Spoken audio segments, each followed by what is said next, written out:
लोग रोते हैं इस बात का कि हमें संसार में कोई प्यार नहीं करता, कोई अपना नहीं। तो यही तो सिद्धि है।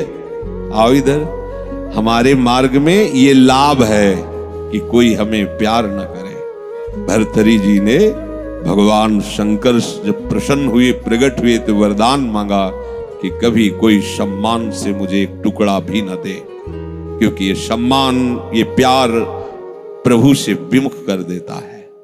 देखो हम जी तुम्हारे बिना जी नहीं सकते, तुम चले गए तो मेरा क्या होगा। अब वो उसकी बात में ही समझो तुम्हें कितना प्यार कर रहा है। वो क्या कह रहा है? तुम चले गए तो मेरा क्या होगा। ये प्यार है। क्या सोच रहा है वो? मेरा क्या होगा। बस पकड़ लो, कोई तुम्हारा नहीं है। कोई तुम्हें जो बहुत प्यार करता हो उसकी बात सुनना, उसमें आप अगर विवेक जागृत है तो उसमें गंध मिलेगी केवल स्वार्थ की, केवल स्वार्थ की। कहीं किसी कोने में तुम्हें प्यार नहीं मिलेगा। पूरी प्यार की जो स्वांग भरी वृत्ति है उसमें केवल स्वार्थ नृत्य कर रहा होगा, केवल वासना नृत्य कर रही होगी, केवल कामना का तांडव होगा। बस विवेक से देखना, अगर विवेक नहीं तो सब फंसे हुए तो उसी में है।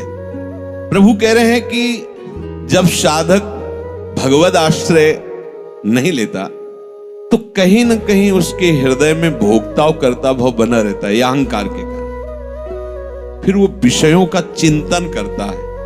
बहुत ध्यान देने योग्य बात है। विषयों का भोग तो बाद की बात है, हमारी दुर्गति का प्रधान कारण विषय चिंतन है। इसीलिए भगवान ने कहा है कि जो मेरा चिंतन करता है निरंतर, उसके लिए मैं सुलभ हो जाता हूं। अनन्य चेता सततम यो माम स्मरति नित्य साहा तस्याहम सुलभा पार्थ। मैं उसके लिए सुलभ हो जाता हूं। अब यहां ध्यान देना है कि विषय क्रिया नहीं हुई, लेकिन केवल चिंतन आपके हृदय को बर्बाद कर देगा। इसलिए कहा गया कि एक क्षण भी भगवत चिंतन छूटा तो हानि हो गई। ऐसे संस्कार गलत अंदर डाल देगा, वो जलाते रहेंगे। मन जो है ना, ऐसी स्थिति पैदा कर देगा कि ये ज्ञान विज्ञान आपकी समझ में ही नहीं आएगा। ध्यायतु विषयान पुंसः। प्रभु का आश्रय ना लेने के कारण, प्रभु के परायण ना होने के कारण, निरंतर भगवत चिंतन ना होने के कारण जो अंतर होता है वो विषय चिंतन होता है। ध्यान देना, दीर्घकाल निरंतर सत्कार सेवितो दृढ़ भूमि।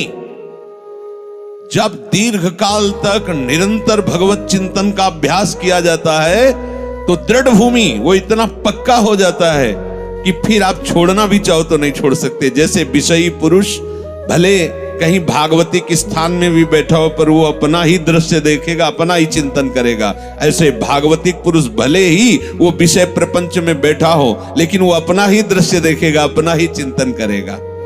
तो जो भगवत परायण नहीं होते, प्रभु का निरंतर चिंतन नहीं करते, उनका विषय चिंतन ही होता है।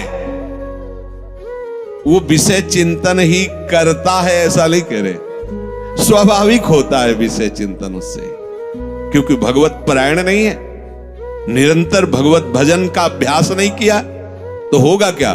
विषयों को भोगता रहा है, उसी कर्तृत्व भोक्तृत्व भाव का चिंतन होता रहता है। ये बहुत खतरनाक स्थिति, प्रायः इसी स्थिति में पूरा संसार है।